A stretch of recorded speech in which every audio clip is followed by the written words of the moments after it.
금리 조정 시계가 빨라진 모습입니다. 한국은행이 금리 인상으로 가닥을 잡고 준비하는 분위기인데요. 예상되는 금리 인상 시기와 배경을 경제부 임주영 기자와 알아보겠습니다.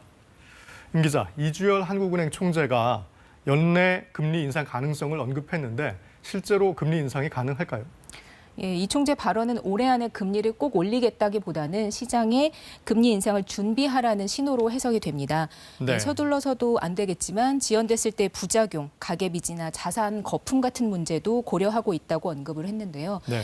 그러면서 미국보다 먼저 올릴 수도 있다. 우리가 먼저 조절하면 장점도 있다는 이런 발언을 한 걸로 볼 때 미국이 제로 금리를 유지하겠다고 밝힌 내년 말 이전에 국내 금리가 먼저 오를 가능성도 예측해 볼 수 있습니다. 네.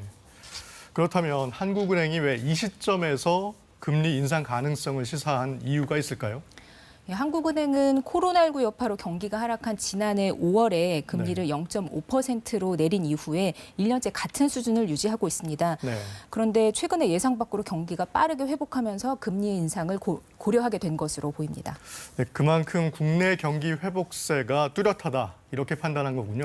네, 그렇습니다. 한국은행은 기준금리와 함께 올해 경제 성장률 전망도 발표를 했는데요. 네. 한국은행이 석 달 만에 다시 내놓은 성장률 전망치가 4%입니다. 네. 2월 예측치보다 1%포인트나 높아진 겁니다. 네. 예상대로 된다면 금융위기 직후인 2010년 이후 11년 만에 최대치입니다.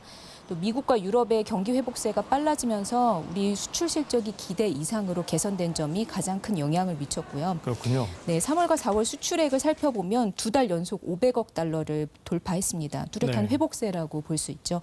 또 여기에 지난 전망 때는 포함되지 않았던 4차 재난지원금 같은 추경 효과도 영향을 미쳤습니다. 이런 네. 재정 정책이 성장률을 0.1에서 0.2%포인트까지 끌어올렸다는 게 한국은행 분석입니다.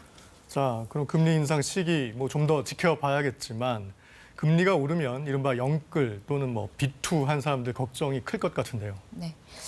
당장 대출 이자가 걱정이겠죠. 네. 이 3월 말 현재 우리나라 가계 빚이 1,765조 원입니다. 네. 사상 최대 규모인데요. 금리가 오르면 대출 이자가 높아지니까 가계에는 큰 부담이 됩니다. 네. 또 새로 대출을 받는 것도 쉽지 않을 텐데요. 이 부동산 대출 규제가 또 강화된 상태에서 금리까지 오르게 되면 주택 자금을 마련하는 게 빡빡해집니다. 네. 또 지금 낮은 금리 덕에 주식이나 가상화폐 쪽으로 자산이 많이 쏠려 있는 상태인데 금리가 인상되면 이른바 이런 자산 거품도 꺼질 가능성이 높습니다. 네, 금리 인상은 그야말로 돈줄을 죄는 건데 그렇다면 정부의 재정 정책도 변화가 있을까요? 이 금리 인상 가능성이 언급되긴 했지만 정부가 돈을 풀어서 경기를 부양하는 현재 기조가 네. 바로 바뀔 가능성은 낮습니다. 네. 청와대에서 열린 국가재정전략회의에서 문재인 대통령은 적어도 내년까지는 확장 재정을 유지하겠다고 네. 밝혔습니다. 1분기 GDP가 코로나19 이전을 회복한 상태고 또 올해 경제 성장률도 앞서 말씀드린 것처럼 4%로 상향 조정이 됐지만 네. 아직 반쪽 회복이다 이렇게 평가를 했는데요. 업종이나 계층 간의 회복 격차가 크기 때문에 이런 부분을 이제 그 재정의 역할이 필요하다라고 보고 있습니다. 말씀하신 이 회복 격차 이런 걸 줄이려면 어떤 과제들을 풀어야 할까요?